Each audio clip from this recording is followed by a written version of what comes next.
नमस्कार दोस्तों। आज के इस वीडियो में मैं आपको बताने वाला हूं यूनिफॉर्म सिविल कोड के बारे में।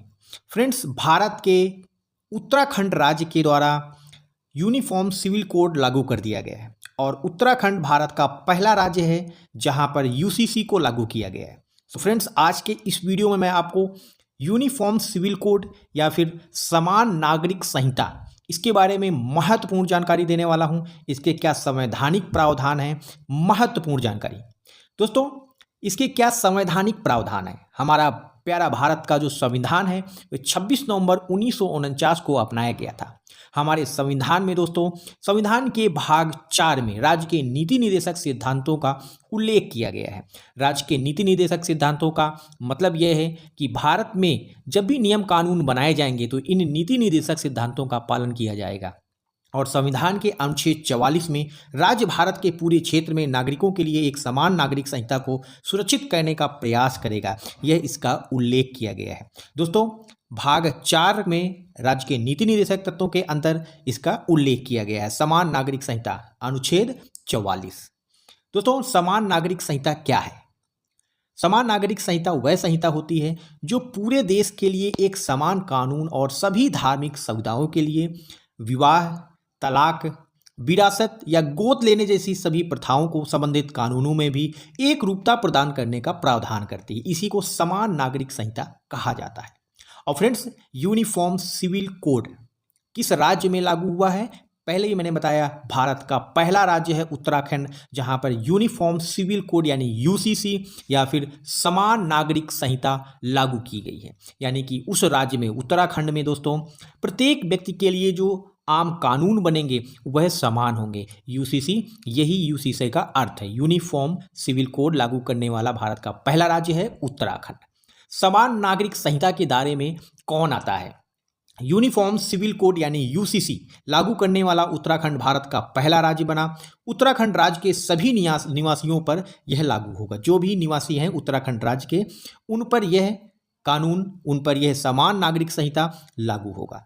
अनुसूचित जनजाति और किसी प्राधिकरण के जरिए संरक्षित जो व्यक्ति हैं या फिर कोई समुदाय है, उस पर यूसीसी लागू नहीं होगा। इसको याद रखिएगा, अनुसूचित जनजातियों पर यह कानून नहीं लागू होगा। विवाह, तलाक, उत्तराधिकार, लिव इन रिलेशनशिप जैसे मामले इसमें शामिल किए गए हैं। विवाह का रजिस्ट्रेशन अनिवार्य होगा। धार्मिक रीति रिवाज या कानूनी प्रावधान से ही शादी होगी। शादी के 60 दिन के अंदर रजिस्ट्रेशन करवाना अनिवार्य, यानी का मैरिज का रजिस्ट्रेशन सरकार के पास होना अनिवार्य है। प्रत्येक व्यक्ति को शादी के 60 दिन के अंदर रजिस्ट्रेशन कराना अनिवार्य होगा। जिन भी व्यक्तियों की 26 मार्च 2010 से पहले शादी हुई है, उनका रजिस्ट्रेशन करवाने के लिए सरकार के द्वारा 6 महीने का समय दिया गया है। दोस्तों, उत्तराखंड सरकार के द्वारा, जिसकी राजधानी है देहरादून और मुख्यमंत्री हैं पुष्कर सिंह धामी। तलाक से संबंधित सबसे महत्वपूर्ण तथ्य, इनको याद रखिएगा फ्रेंड्स, एग्जाम्स के लिए बहुत आवश्यक है और जो भी उत्तराखंड के निवासी हैं उनके लिए भी बहुत ही महत्वपूर्ण जानकारी है। मनमुटाव पर पति पत्नी जा सकते हैं कोर्ट, जब किसी ने भी क्रूरता का या फिर व्यवहार किया हो एक दूसरे के साथ, किसी और के साथ मर्जी से किसी भी व्यक्ति ने शारीरिक संबंध बनाए हों, या फिर आपसी सहमति के तलाक के मामले भी आदमी कोर्ट जा सकता है। लेकिन दोनों के पास दोस्तों कारण होने चाहिए। विवाह के बाद दोनों पक्ष कम से कम 2 साल से अलग रह रहे हों, या किसी व्यक्ति की प्रथा, रूढ़ि और परंपरा, इन आधारों पर तलाक नहीं होगा। यानी तलाक कानून के जरिए ही होगा। तलाक के लिए आपको कानूनी रूप अपनाना पड़ेगा। लिव इन रिलेशनशिप के लिए इसमें दोस्तों बहुत ही महत्वपूर्ण नियम बनाए गए हैं। 21 वर्ष से यदि कम उम्र के लोग हैं तो उनको लिव इन रिलेशनशिप की जानकारी अपने परिजनों को देनी होगी। शादीशुदा लोग लिव इन रिलेशनशिप में नहीं रह सकेंगे।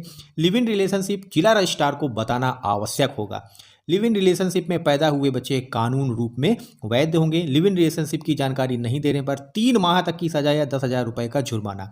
लिव इन रिलेशनशिप जो खत्म होंगे उसकी भी जानकारी सरकार को देना होगा। इसमें महत्वपूर्ण और एक नियम जोड़ा गया है संपत्ति के अधिकार का, जिसमें बेटा और बेटी दोनों को संपत्ति के समान अधिकार दिए गए हैं। पैतृक संपत्ति में समान अधिकार दिए गए हैं बेटा और बेटी को। तो दोस्तों, उत्तराखंड के मुख्यमंत्री पुष्कर सिंह धामी के द्वारा इस यूसीसी को उत्तराखंड में लागू कर दिया गया है। अनुसूचित जनजातियों पर यह लागू नहीं होगा।